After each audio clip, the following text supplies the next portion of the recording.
the most important and powerful ways to change your life forever is a really good morning routine.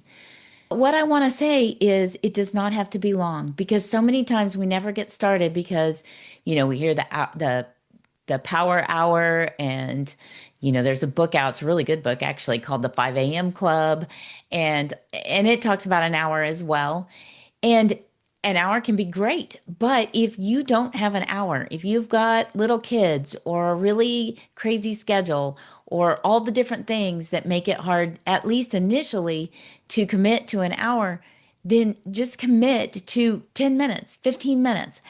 But every morning before you are interacting with everyone else, this is really, really, really important, which is why, the 5 a.m. club, regardless of what time your schedule allows it to be, the important concept there is that's, before you check your email, before you get on social media, before you interact with your children who are, maybe very demanding or need a lot of things, or your spouse or anything else. The ideal time to create even the shortest of morning routines is before you interact with anyone else or the world in any way. It's like as soon as your feet hit the floor. And it's so important because otherwise, you already, and sometimes from things that are going on, like I don't know about you, but I'll wake up in the morning. I went to sleep with something, a problem I hadn't solved that I was a little focused on, and try to do the work in the evening and appreciate all the good things in the day and go to sleep with different thoughts on your mind because that's a really wise thing to do. But if I didn't manage it, then I'll wake up, and even though I don't touch social media, not talking to anybody, not checking my email, there's still this thoughts or these tracks, sometimes, negative tracks that are already starting up right first thing in the morning before my feet even hit the floor. And the purpose of the morning routine is to get us the tools to learn how to not do that, or at least have the tools to change it before we start interacting with everything else, because it'll color a whole day if we stay in that space and not in a positive way.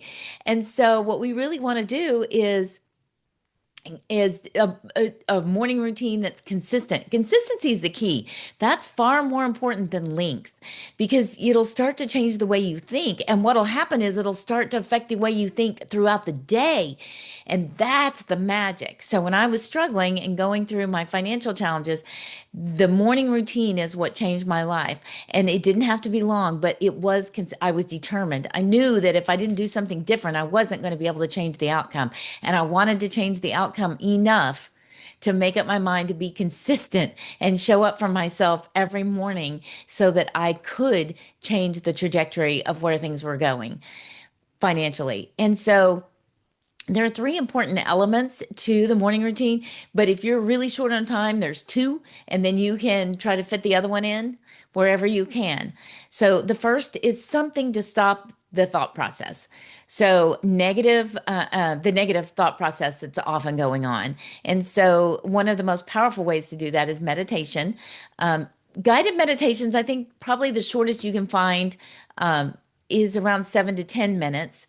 So if you don't have a whole lot of time, that may not work for you. You can do as short as 3 minutes of just listening to something, music, and, working on counting your breaths. Deep breath in, inhale through your nose, and then exhale through your mouth.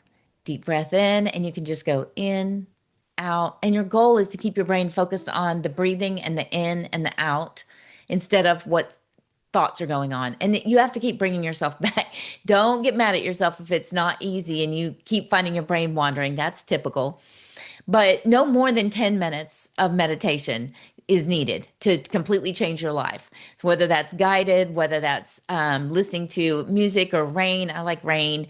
I also like the ocean, listening to things like that and counting your breaths, anything like that that can help you take your mind away and let some silence in there, because that's how we reconnect to ourselves, reconnect to our higher power, our source energy. Because even when you're praying, you're talking. And if or however you connect with your higher power, but silence allows there to start to be some listening, some feeling, a moment when ideas or inspiration can start to come through.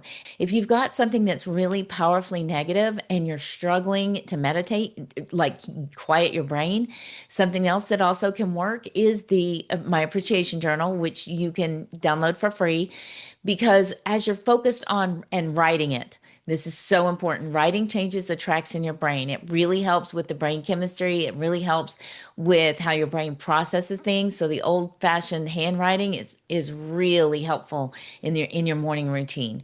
And so if you write, what do I appreciate in life? What do I appreciate in others? And what do I appreciate in myself? And that can be the littlest things. It's not about victories. It's not about something you did a year ago. It's what did I do today? What did I do yesterday that I'm proud of? Did I say something nice to someone? Did I think to thank somebody? Did I notice something good? Those are all little things. Did I brush my teeth? Did I get up when I didn't want to get up? Did I do my morning routine when I felt like I wasn't in the mood or whatever? Like little things are beautiful things to appreciate in yourself and to start to change how you're talking to yourself and what you're telling yourself. It will help you recognize the negative, which is so important because the negative is so consistent and is so autopilot that we don't recognize what we're telling ourselves, and we can't change it if we don't know what it is. Focus on what makes you feel good. And that's what you want to write about, as much of that as you can. If there's a person that really makes you feel wonderful and loved, then you can write a whole thing on that person, all the things you love about them and all the ways they make you feel good. Whatever it is that feels good. Because the purpose of appreciation is to get yourself in the best feeling place possible. That's the meditation is the same thing in terms of stopping the negative voice so you can find better feeling thoughts. And you can't feel overwhelming negativity in the middle of true appreciation. Something else that is really helpful is to do some sort of physical exercise, whether that's a little bit of stretching and yoga, whether that's my latest thing right now is first thing in the morning, out the door before I do anything else, 20 minutes of a fast walk because it lowers the cortisol, it gets your brain going, and then you can hop into finish up your morning routine, get the meditation done. And every now and then I'm in a space where either if I'm going out to walk, I might need a positive book to pop in because I feel like my thought process is not where I want it to be, and I need to distract it because I don't want to go off down that negative thought way. Or maybe I need to make sure I meditate and journal and appreciation before I hop out on that walk so that I'm in that space. But owning if I'm having something that I'm processing that doesn't feel as good, find a way to get ahead of that, to get a hold of that, to own it in terms of I get to choose. I get to choose. And if I allow my brain to stay there, it's going to affect my entire day, affect my productivity, affect what I'm choosing to live. It will affect how I interact with others if I allow that to own my day. That's why it's so important, because you can open an email that frustrates you or creates anxiety before you start your morning routine, or a social media post, or interact with your kids and you're already frustrated. Now, when you go to do your morning routine, you've got 20 minutes of work to be able to do the 10 minutes of the morning routine. And that's why it's important to do it first and to be consistent. Because what happens when you're consistent? So if you can only be 10 minutes of consistent, be 10 minutes of consistent.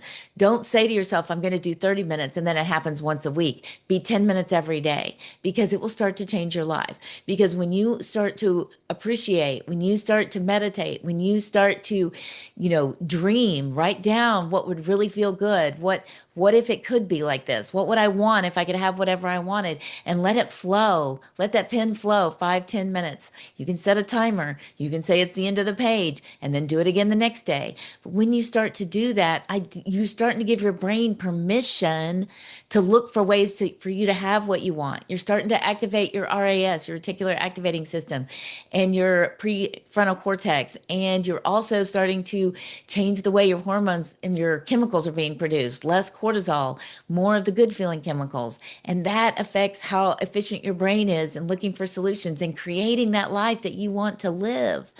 So, so in that situation we really talked about 4 different things. The 4 different things do not have to be done every day. But what is important is at least 10 minutes to focus on what really makes you feel good and empowers you to go out in your day.